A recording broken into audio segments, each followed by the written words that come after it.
All right, welcome back. This is the Something Ventured podcast. I am Kent Lindstrom. I am your host. I am also the co-founder and a general partner of 8-Bit Capital. But I have a podcast too, and this is it. And thank you for listening to it. Thank you, so many of you. Shocked by how many people actually listen to this all over the world. I appreciate it. Hooman Radfar today is the guest. And, as I was preparing this, I realized so many people I talk to, and I'm obviously talking to people in Silicon Valley and successful people, so many of them are immigrant stories, either them or their parents, and that's Hooman. It's his parents leaving Iran. So many immigrant stories here. And it turns out that in this story that Hooman tells, he has started a business. And that business, it's not the point of the business, but it's actually something that serves a lot of immigrants who have their own businesses. And you'll get that as this podcast evolves.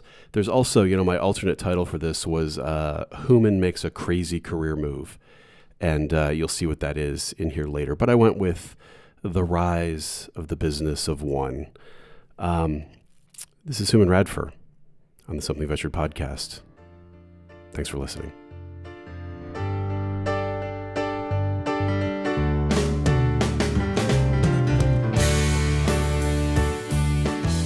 All right, welcome back. This is the Something Ventured podcast. I am Kent Lindstrom. I am your host. My guest is Hooman Radfar. How you doing, man?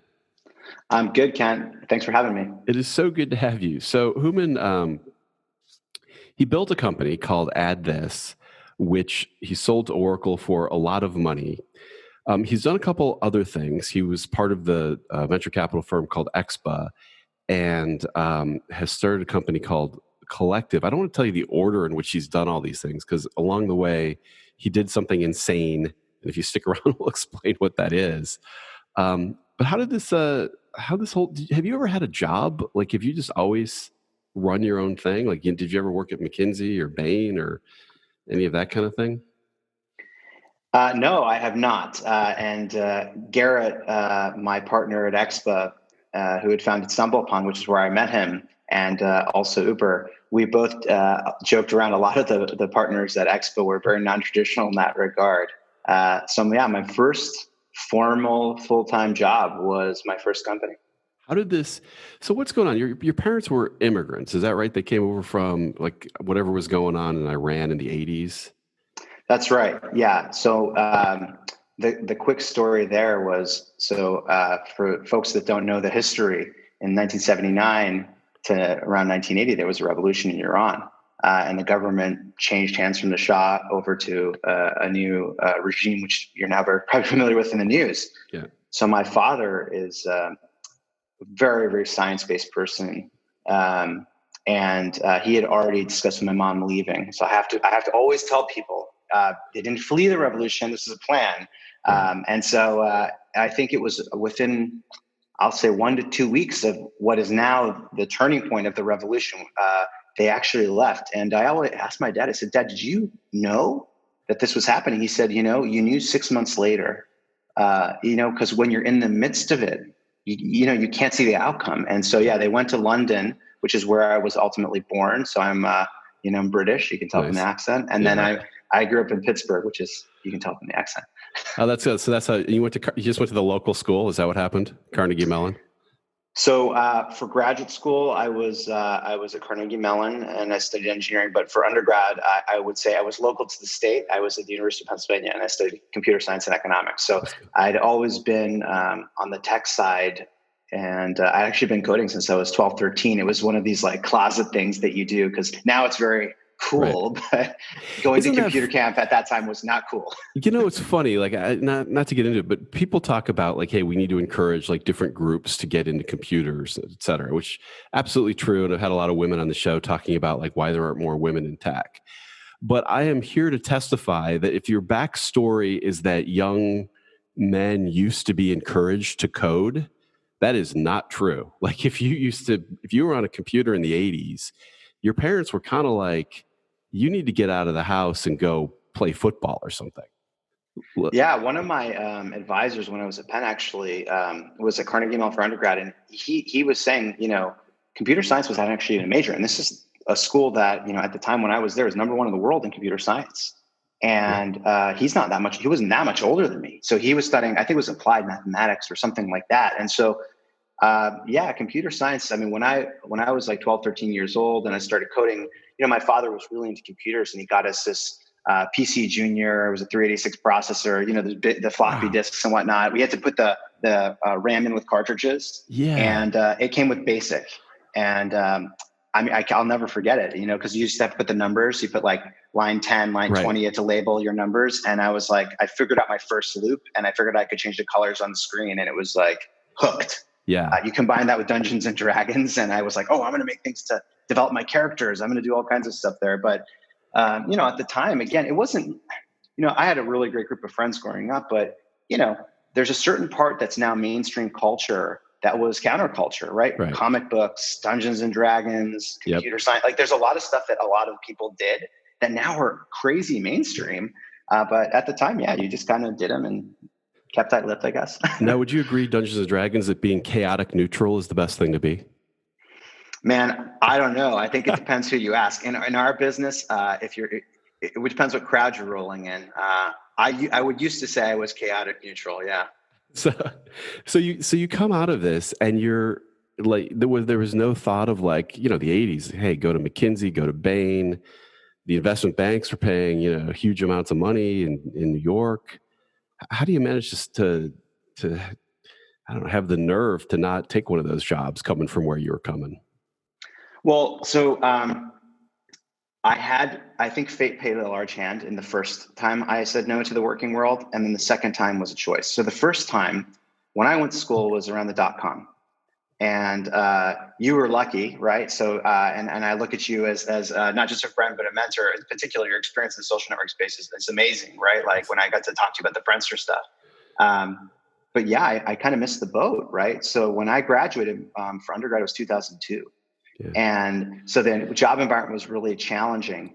And I'll tell you, so growing up in Pittsburgh, liking computers, being a son of an immigrant, my parents had no idea about computer science. I remember when I decided to be an engineer, my mom cried, and she's an amazing supportive woman, but she didn't understand. She said, well, if you want to be an engineer and, build bridges and make $30,000 a year, then great, because she wanted me to be a physician because she's a physician and it's a stable profession.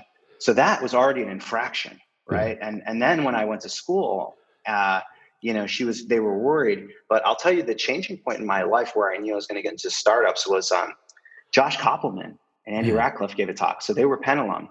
And so you should explain who these guys are, Josh Koppelman's a first round and he's probably an incredibly successful investor and entrepreneur himself. That's right. And Andy Ratcliffe, Benchmark. Co-founder of Benchmark. Yeah, right. Yeah.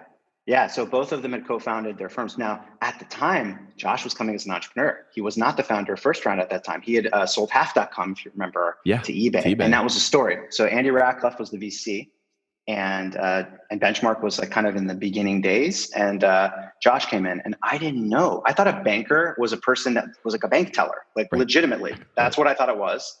And so VC was like, what is this person? Right. And then I look at Josh and then, he's got a very young, youthful look today. Then, he looked like my age kind of in some ways. And I see this guy talking about millions of dollars and selling companies.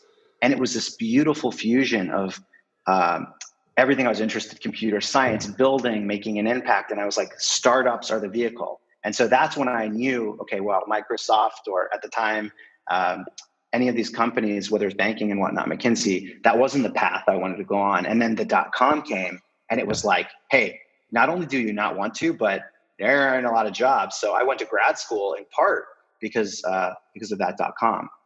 So the second time was a different decision. I had choice, but the first time was like, hey man, this is a tough world, man. Engineers are not loved. Right. And now is the internet in the mix at this time? Or are you just thinking computers writ large? Or did you kind of see the early, because the internet was a different thing in the beginning. People forget now that it's on their phone, in their pocket. Technology at the time of the .com, I think, and even that name over attributes the importance of the internet. The internet was important, but there was telecom where there was tons of money being made. There was software, like packaged shrink wrap software, Microsoft and Adobe and whatnot. And then there was the internet. which is now everything. Everyone just puts it into one bucket. For me, it was really networked computers and networking. That was where I was absolutely hooked. My project actually at Penn, which is a company I almost tried to build, I lost my first money on this, was effectively what Netflix is today. So I wanted to build a streaming service to be a blockbuster because I'm a huge movie buff. Yeah. So me and my buddy buy a computer. We start writing these like protocols for streaming, and we wanted to make because I thought Netflix was dumb. I remember they used to have the DVDs, right? Yeah. So I'm like, this company is so dumb. They're sending DVDs to people. Yeah. We have the internet. What are you doing? Yeah. Let's just stream it to people. And so we start building the protocol, and the bottom falls out. And my advisor on the project was like, no one's going to fund this thing. You have a great senior project though. You should go to grad school. And so I went to Carnegie Mellon to study networking because I was hooked on the internet and network services. So isn't Netflix one of those stories where Blockbuster could have bought it for like $50 million? Or maybe I'm making that up. Oh my gosh. I don't know. But I think look, at the time, it was a tough business up until 2006, 2007. Remember, it was all DVDs. Streaming didn't get introduced till the Web 2.0 stuff was way, way, way into it. And Amazon at the time wasn't like a great company to go to. Google wasn't a great company to go to at the time. I mean, it wasn't obvious. Microsoft was the way to go. Remember Trilogy and all those types of companies. Well, and it's funny, the internet at that time, it was kind of like there's a time when it was kind of like the Badlands. It was kind of like a little bit of an outlaw thing. First of all, you would never advertise. Like if you tried to market something on the internet, people would get very mad at you. Like, in fact, like there were the code was you wouldn't grab a URL like unless you were going to use it. So business.com at the time, you wouldn't just grab it even though you could. It was just a different, people forget that it was like kind of a little outlaw world at the time. Yeah, for me, I got introduced through the .com, and I did get to experience the tail end. I was day trading. I experienced another huge loss there. I ran out my account. I thought I was so smart. I made $30,000-$40,000, which at the time was infinity for me. Yeah. And then I remember, I think it was around a time of testing, like school, right? Yeah. And the market drops. So I think to myself, okay, I'm going to hold because I'm so smart. Everything's good. And it drops and it drops and it drops.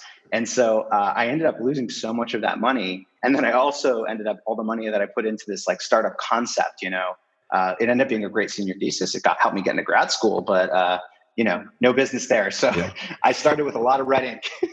You know what story I love that you just remind me of is the people made fun of that whole era when essentially everybody was right, but maybe too early. Like everything that was started then that people joked about, you now do buy.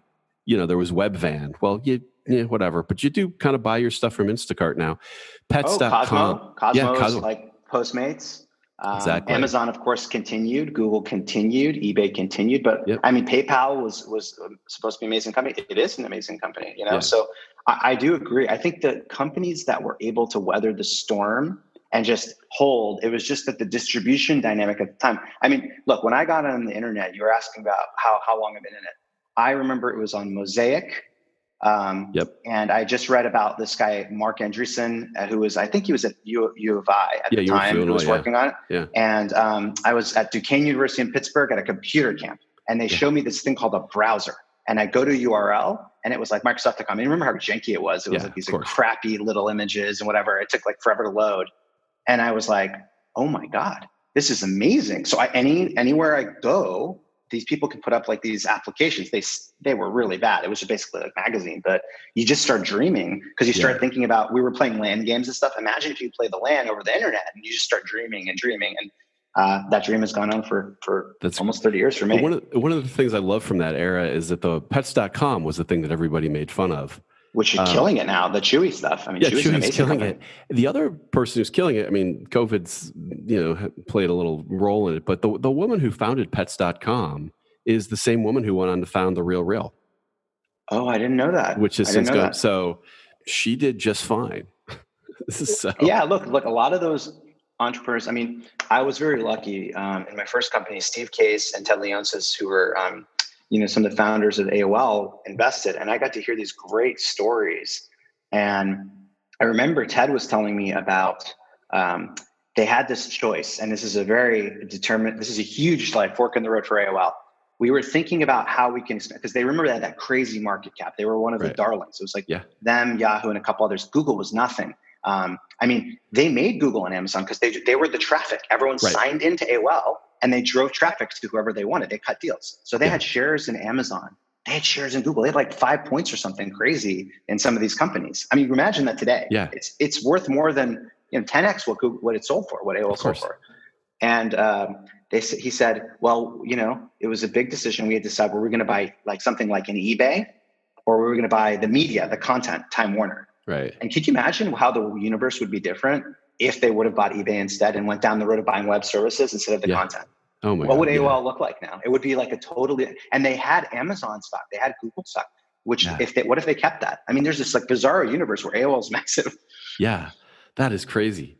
So what is the path? So Build This, you were there for a while and sold it for a big outcome. What was kind of the path there? That was it a rocket ship from the beginning, or, was it the, reboot a couple times before things worked out?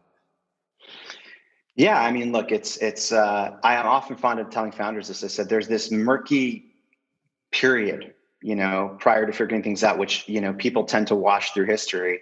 Where you're kind of trying to find what's now classically labeled product market fit.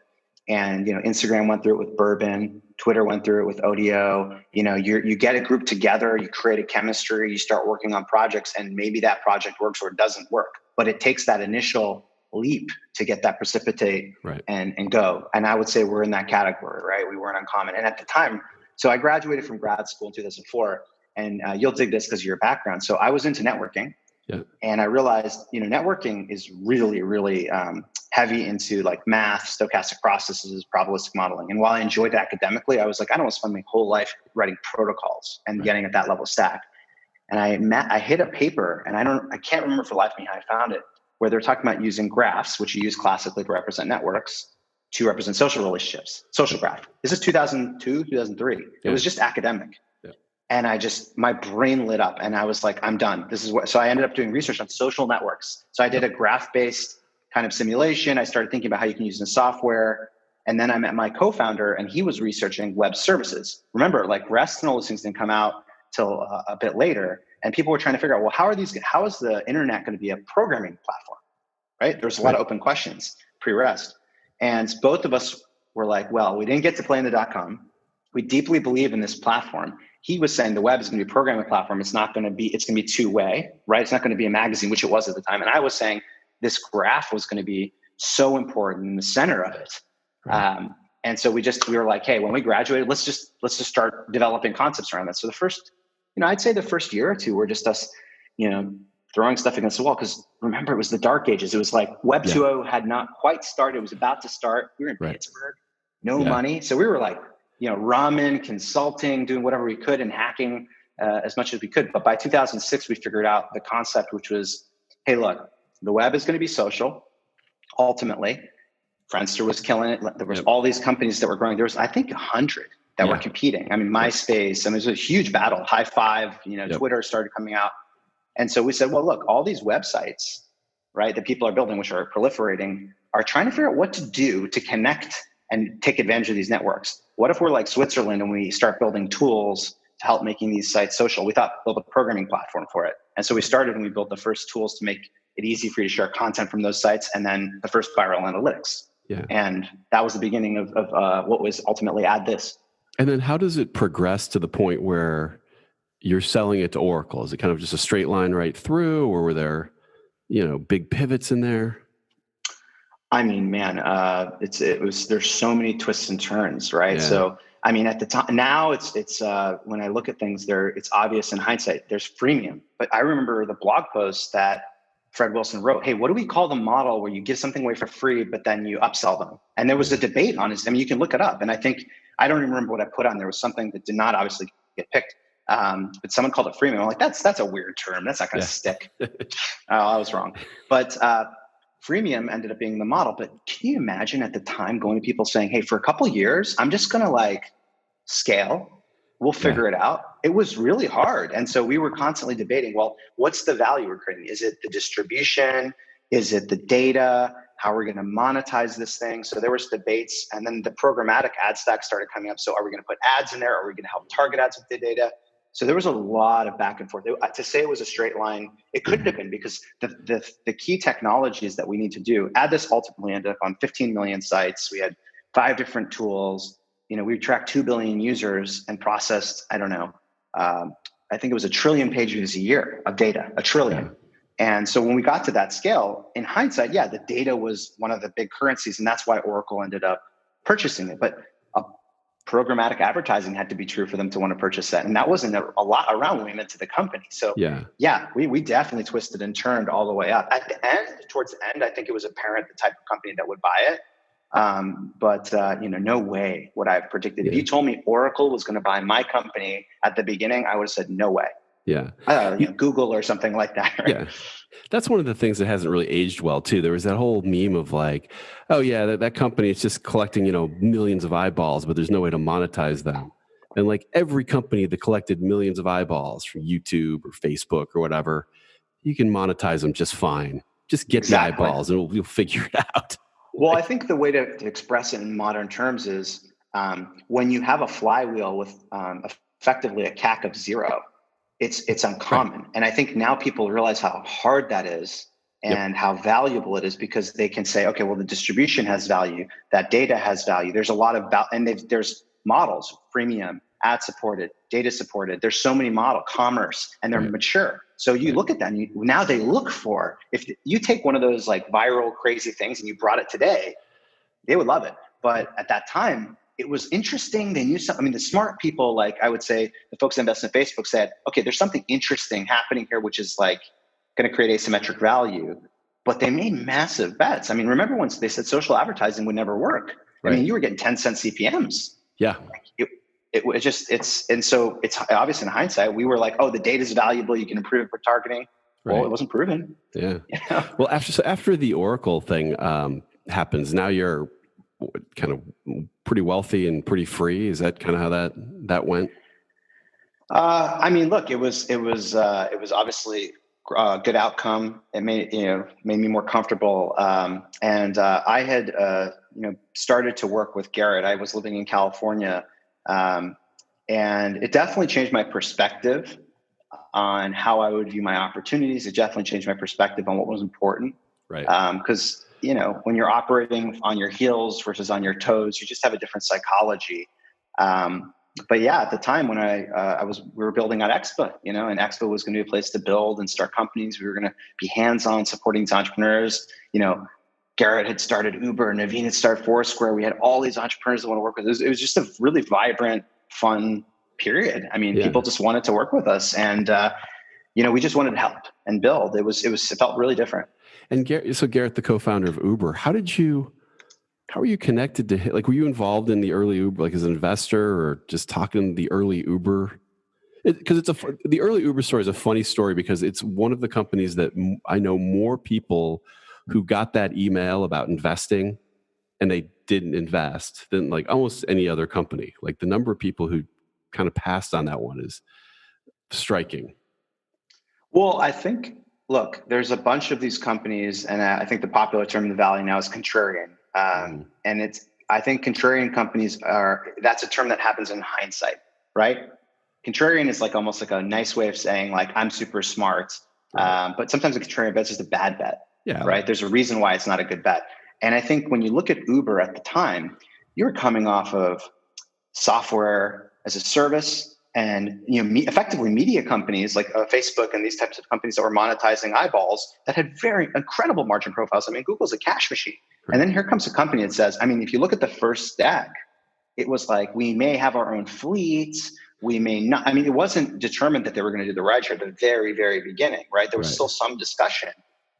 And you look and say, wow, this is heavy operations, heavy margins. Like, and then they were talking about the taxi limo market, which at the time, if you just looked at it, it didn't look as big. Right. You didn't think it was going to take part of the car market. Yeah. Right. That was the disruption, I think, that really changed the universe. So I totally understand why people didn't do it.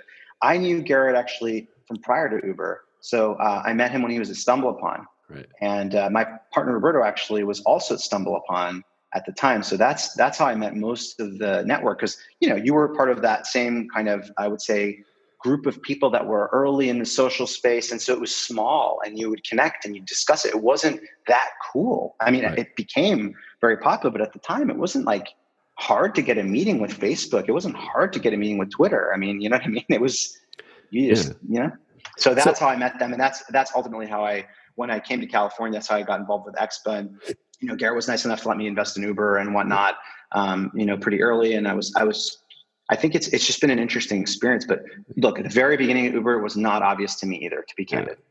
And so Expa it's a venture capital firm, essentially, or what's the... Yeah, the structure of it from a strict, you're a venture capitalist, is it's structured as a venture capital firm. I would say when you look at Expa as an entity, we describe it as a company that builds and invests in companies, right? So we want to be in that pre-seed, seed stage, hands-on with the entrepreneur. We didn't do A's, we didn't do B's, we didn't do C's. We want to be there in like that forming stage. I'm sure you're familiar with Atomic, which is a company that also strictly builds. And so we were just doing that. We were putting together companies, and some of them have just, taken off, and it's been tremendous. But we just wanted to be identified as like a hands-on partner. So everything that we did from a capital deployment perspective involved a hands-on component, which was really fun, tiring, but fun. Yeah. So now we come to the crazy part, which is you have a perfectly good job as a venture capitalist, and there are not that many of those jobs in the world. And as you say, it's a lovely job because you get to start things and you get to work with things. And building a company is really hard. You did it once. You decide to go build another company. This seems crazy to me. You're not alone. And I felt crazy, and the story was pretty simple. So we had a first fund. Our second fund was 100 million. We're thinking about our third fund or multiple funds, right? How do we grow? We've been successful. We had some interest from people. Okay. And I'm leading seed investments, right? So it's in my head, this is a dream job, and I love investing. I mean, let me start with that. And I love working with entrepreneurs deeply. I've done it so many times at this point, both personally and professionally. But for some reason, I just was depressed. I mean, I couldn't get up. I was tired. Something felt wrong. And I had everything. It felt so weird. And so ultimately, I told my fiance, hey, I need some time. So I took a week and I went to Big Sur, very California move, and spent a week just reflecting. And I'm very analytical, but I said to myself, hey, I don't have a process here. I'm just going to go and just think. I got to chunk out what's happening here. And a very simple realization. I didn't want to do it. My heart wasn't in it, and I missed building. I missed building so much. And so with those two conclusions in hand, that started me down the path. And when I found, when I started working on Collective more, it was a mission, right? So you need that fire of I want to build. But for an entrepreneur, the hill is so important, right? Especially when you've done it, multiple times. The first time you do it, sometimes I think it feels like, okay, any hill I take is going to be the biggest hill. And you learn that that's actually not the case. Right. And then for this time I was doing it, and because I'd had, an exit, and because I'd had some success on this stuff, the mission had to make sense for me existentially. And this mission was so aligned with what I was doing, and by accident, right? So Collective, we're trying to serve these businesses of one, freelancers, consultants, and whatnot. It's the largest set of entrepreneurs in the country.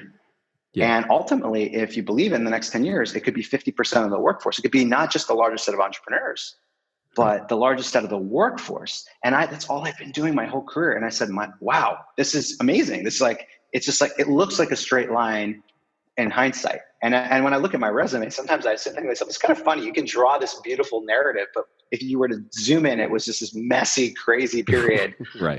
And indecision. So maybe there's some higher power. It is crazy. I being an entrepreneur, I kind of see it now as I walk around the world, which is you kind of think of entrepreneurs as, Mark Zuckerberg and, they build software companies, but you walk around and you're like, there is a dry cleaner on my corner. Then that guy, whoever started it went and they bought some equipment, they got a loan and they got a lease and they got insurance and they marketed themselves. They're freaking entrepreneur. I mean, they're not, maybe innovating on the tech side, but they're employing themselves, paying their family. And there's 10 of those on one block in the mission, and then there's 20 on the next block. Like, there's so many of them if you start seeing the world that way.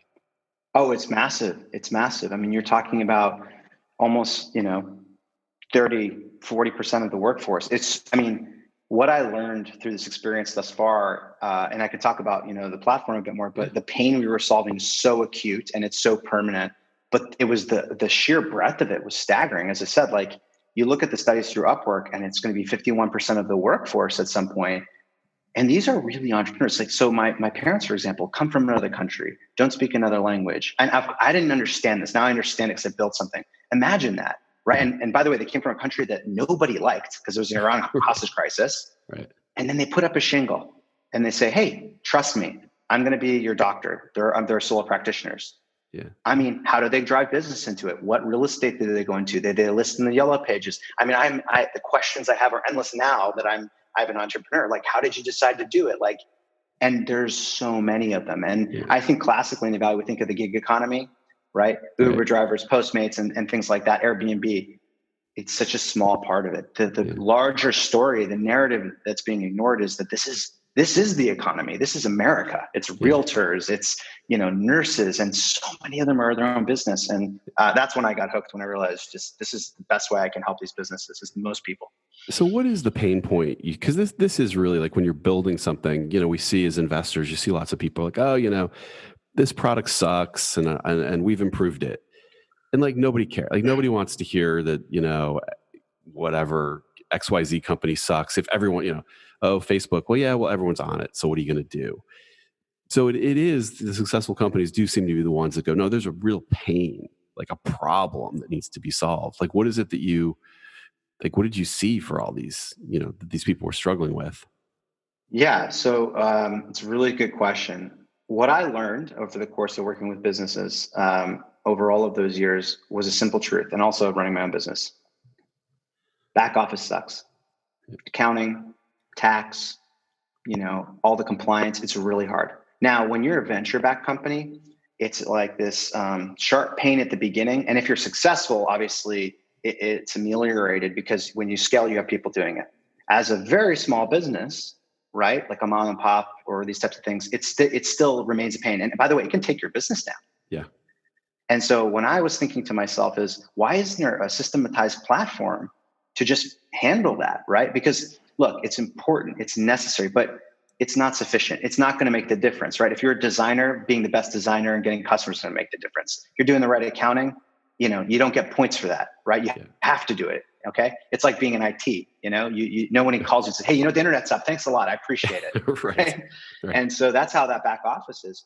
And then I met my co-founder, Or Kenner. He's a Turkish immigrant, more recent, obviously, than myself. And he came in and pitched us in our office. And I said, stopped him and I said, listen, it's going to be the best meeting or the worst meeting of your life, because I'm doing this too. I want to do this. And we talked, we really had great value alignment, and we decided to work on it together. But, to credit him, the insight that he had that I really, I appreciated was, he told me how hard it was if you're a business of one. So I was thinking SMB, of course, the freelancers are part of that, but think about for business one for a second. You're never going to grow. You're never going to get that accounting staff. So it's like Sisyphus, right? Pushing the rock up the mountain for the rest of your life. You have to deal with this crap that can tank you. And he actually told me about how he lost money on taxes. He's like, you have no idea how complicated it is when you're by yourself and as an immigrant.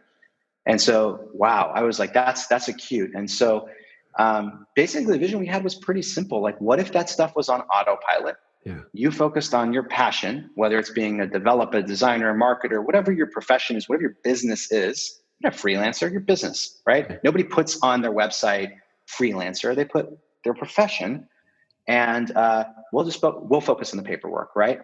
And so the core service of a collective is fairly simple. It's an online back office, which in our definition is company formation, accounting, tax and compliance, and it's only for business of one. Like, we just focus maniacally on that. Yeah. And that's it. When did you start this in relation to this COVID? Was it before? It was before. It was before. So, we originally started, we built the product like many people do under another brand, right? Mm-hmm. Like Instagram had bourbon and started like experimenting and whatnot. And we launched recently, actually a couple of weeks ago, as collective.com. And so it's been almost like, a year and a half, 2 years that we were working on it. And, when we launched the company, I mean, we're in business. I mean, we have a pretty scaled out company. We have thousands and thousands of people on the wait list waiting to be admitted to the membership. Oh, wow. I mean, it's crazy. And I'll tell you the nuts part about COVID, it came up and I didn't know how it was going to be. So in 2008, I'm sure you remember, there was a massive boom in freelancing because all these companies had uncertain revenue. And so when you have uncertain revenue, you cut your cost, but you still have the work to do. So what do? You hire contractors, right? Because it's a variable cost that, like, okay, if the world changes, I can move one way or another. Employees, you don't just like shift in and out. And so that was a really big boom. So it's okay, that might happen. But I mean, this was pretty systemic. I mean, businesses were shutting down and whatnot. So we had no idea what was going to happen. I mean, honestly, the churn has stayed the same. We've been, and some of the businesses are growing because the people that work with us, a lot of them are high-end, serious, they're in their early 30s. They're like, some of them were like, I can't contain the growth for marketing. I can't contain the growth for development. It was insane. Right. Well, and I assume sadly, a lot of people are probably getting, driven into tougher financial circumstances, but some of those people might be getting driven into like, okay, I guess I'm going to have to do this myself. Like, exactly. Apparently I'm not going to be employed by XYZ company. So I'm going to, figure it out and make something, sell something, provide a service. Yeah, exactly.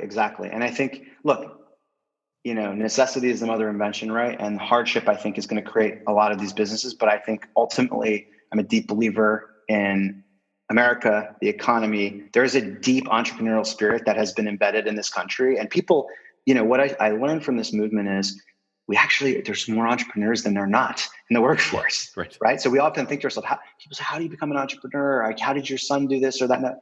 Listen to me. The guy who's the dry cleaner, as you mentioned, the guy who runs the restaurant, you know how hard it is to run a restaurant? 5% gross margin, cash flow accounting. People are quitting all the time. It's hard. And so I think that's the fundamental backbone. So I actually think we're going to come out of this stronger. But the insight that we had, which makes our platform special, and I think we can help people a lot, it's not just that the back office is hard. It's hard. What we learned, and this was news to me, I don't know if you know this, but if you form as an S Corp, okay, so there's this amazing vestige in tax law that's been there that, I would say is good job, America, that they did this. Like, you form an LLC and you elect it as an S Corp, you can save so much on taxes. We are saving our members $16,000 if they're making $80K or more a year. And just on the S Corp part, probably around $8,000 to $10,000. Our service costs $2,400. So I'm literally doing all the things you don't want me to do, right? And I'm making you money. And for me, that was like, well, there's 4 million people who are making over 100K in the US, 4 million people. I can give away $20 billion back to the entrepreneurs that I've been working with and have been for the last 20 years. This is great. I'm in. Lifetime. Let's go. That's incredible. So thinking about the small guy, does healthcare fit in here anywhere for your business, or do you have a perspective on it? Given it's one of the struggles of a single business person, I would think. So look, the reason we chose the brand Collective was because of the way we want to build the company and the feeling we want to emote. So an entrepreneur has this amazing freedom and sense of independence. Mm-hmm. But, in the case of these business of one, they don't have the benefit of a group or a team. And you've been a CEO, how important that team is, right? You know how important it is. And also when you're a group, think of Google.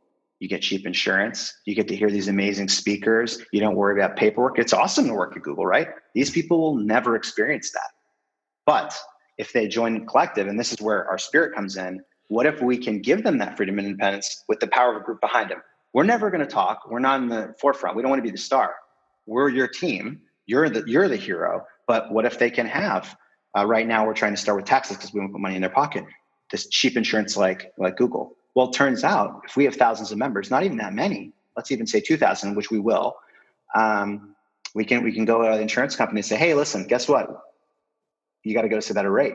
Yeah. And we give that to the benefit. What if we go out and say, hey, look, we have these amazing investors like Scott Belsky, who's the CPO of Adobe, or Dylan, who's the founder and CEO of Figma. Hey, do you want to talk to thousands of people who are entrepreneurs and help them learn about design or whatever? Well, it's actually kind of interesting because it's a big group, right? It's not like Dylan or Scott has to talk to one person.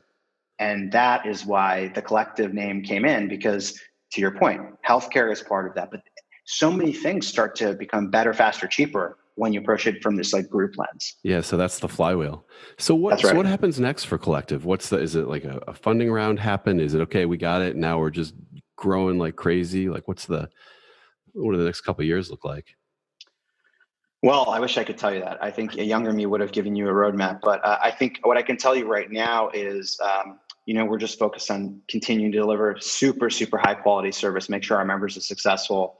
We raised the round which we announced, which is around 8.65 million. We had great partners in General Catalyst, QED, Gradient, and some of these angels that I'd mentioned. And so, we have the right investors and we have cash. And so we have to do what we said we're going to do. And that's deliver this peace of mind that pays, right? So for me, it's a super easy litmus test. If our customers don't have to do that work and they're happy with that, right? That peace of mind, and we're saving them the money. And we actually are mailing them the reports now. We just finished this feature where we can send them here. We saved you this much.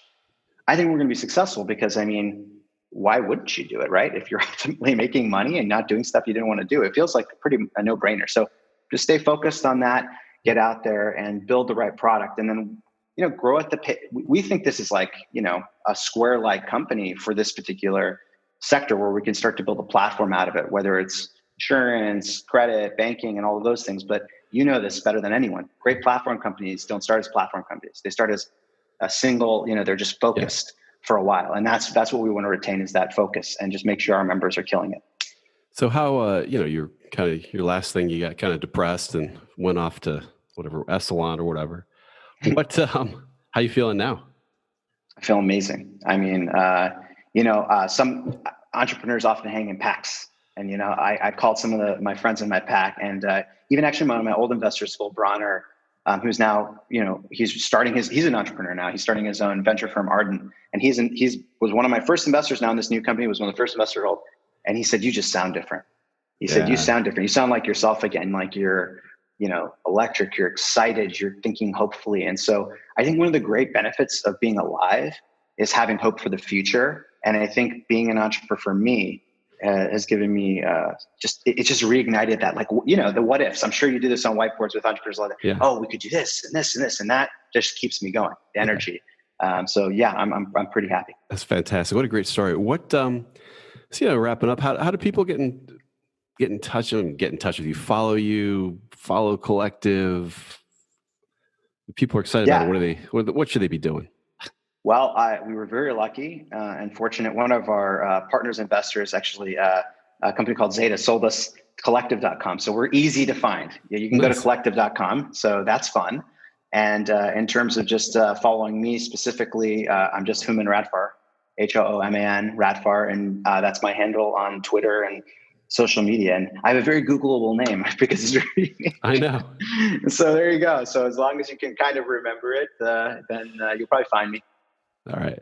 Thanks for, there was a band I liked called No, and finding out when No was playing was actually pretty difficult. Yeah. There's something about SEO, like, Figma, for example, has such a great name because it's not a real word, right? And those are great names. Actually, it's awesome to have Collective, and from you can remember, right? You're not going to forget what my company does, but from you pay the price because you have to build up your SEO. Yeah. We're hoping the memory of it is easy and that's worth it. All right. Well, congratulations on all your success so far, and thanks for doing this. Thank you. Thank you for having me. All right. This is the Something Ventured podcast. Hooman Radfar's been my guest. Talk to you next time.